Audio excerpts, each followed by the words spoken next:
Shalom Bapak Saudara, jumpa lagi di dalam perjalanan 40 hari bersama menarik diri lebih dekat dengan Kristus. Hari ini adalah hari yang ke-36 dari masa raya Prapaskah kita.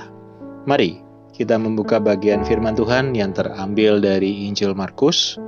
Injil Markus pasal yang ke-11 ayat 15 sampai dengan 19. Demikian firman Tuhan. Lalu tibalah Yesus dan murid-muridnya di Yerusalem. Sesudah Yesus masuk ke bait Allah, mulailah ia mengusir orang-orang yang berjual beli di halaman bait Allah. Meja-meja penukar uang dan bangku-bangku pedagang merpati dibalikkannya. Dan ia tidak memperbolehkan orang membawa barang-barang melintasi halaman bait Allah. Lalu ia mengajar mereka, katanya, "Bukankah ada tertulis, rumahku akan disebut rumah doa bagi segala bangsa? Tetapi kamu ini telah menjadikannya sarang penyamun."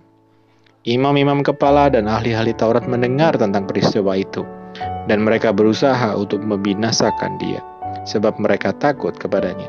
Melihat seluruh orang banyak takjub akan pengajarannya, menjelang malam mereka keluar lagi dari kota.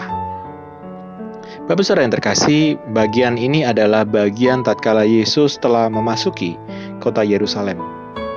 Dan bagian ini kita bisa tahu bahwasanya ternyata saat itu Yesus tidak hanya membalikan meja-meja penjual merpati, tetapi juga membalikan bangku-bangku mereka. Menurut catatan Yohanes, ia menyuruh para pedagang merpati supaya mengambil burung-burung yang mereka perdagangkan. Ini menunjukkan bahwa di dalam kemarahannya, Yesus tidak mau merugikan orang lain, tidak seperti kebanyakan kita. Yesus marah untuk mempertobatkan orang, bukan untuk menghancurkan mereka. Karena memang Injil Markus atau Markus sendiri mencatat bahwa bagian ini adalah bagian tatkala Yesus masuk ke bait Allah, Yesus mengusir orang yang berjual beli di halaman bait Allah. Tetapi apa yang menyebabkan Yesus melakukan tindakan demikian? Ayat 17 memberikan jawaban. Rumah Allah yang seharusnya menjadi rumah doa segala bangsa, malah menjadi sarang penyamun. Dalam Yesaya 56 ayat ke-7, Allah menyatakan bahwa suatu hari nanti orang-orang yang dulunya terasing dari bait Allah, yaitu orang-orang yang non-Yahudi dan orang kebiri, akan dikumpulkan Allah untuk beribadah kepadanya. Jauh sebelumnya, Salomo juga mengantisipasi bahwa bait Allah nantinya akan menjadi rumah ibadah untuk semua bangsa. Tetapi pada masa Tuhan Yesus hidup, ironisnya bait Allah malah menjadi tempat yang sangat tertutup untuk orang non-Yahudi. Mereka hanya boleh ada di daerah terluar, padahal daerah itu bukan tempat beribadah, dan tidak boleh masuk lebih dari itu. Bila mereka masuk sedikit saja lebih dalam, mereka akan dihukum mati. Tidak hanya itu saja, bait Allah malah dijadikan tempat mengeruk keuntungan yang kotor. Hal ini ditegaskan oleh kesaksian kaum Qumran dan Yosefus, bahwa beragam pajak dan kegiatan jual beli di bait Allah diatur untuk memperkaya imam besar. Tindakan Yesus di ayat 16 nampaknya juga terkait dengan praktek kotor di dalam bait Allah. Yesus melarang orang-orang membawa barang yang diperjualbelikan oleh pejabat bait Allah karena barang-barang itu nampaknya akan dijual lagi dengan harga tinggi untuk keuntungan pejabat bait Allah itu sendiri. Karena hal ini, Tuhan Yesus lantas menyebut bait Allah sebagai sarang penyamun. Tapi saudara, tindakan Yesus ini sebenarnya sedang menyatakan murka Allah terhadap kerusakan dalam bait Allah. Bait Allah yang seharusnya menjadi rumah doa segala bangsa justru menjadi tempat para pemimpin mengeruk keuntungan dengan cara kotor. Karena itu Allah menghukum bait Allah, dan tiap orang bertanggung jawab di dalamnya. Tiap-tiap orang yang bertanggung jawab di dalamnya akan dihukum. Dan ini aspek yang jelas. Markus menuliskan baik ini untuk mengingatkan kita bahwa komunitas bait Allah yang baru, agar kita tidak mengulangi hal yang sama. Gereja seharusnya menjadi tempat berdoa segala bangsa.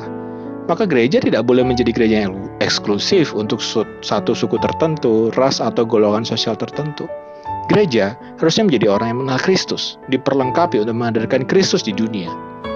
Dalam hal ini gereja perlu berfokus sepenuhnya pada kehendak Allah. Sebab gereja yang berorientasi pada keinginan seseorang atau kelompok tertentu perlahan-lahan akan menjadi sarang penyamun. Bapak Saudara, biarlah hari ini menjadi hari di mana kita merenungkan bahwa Tuhan telah menerima kita sebagaimana adanya.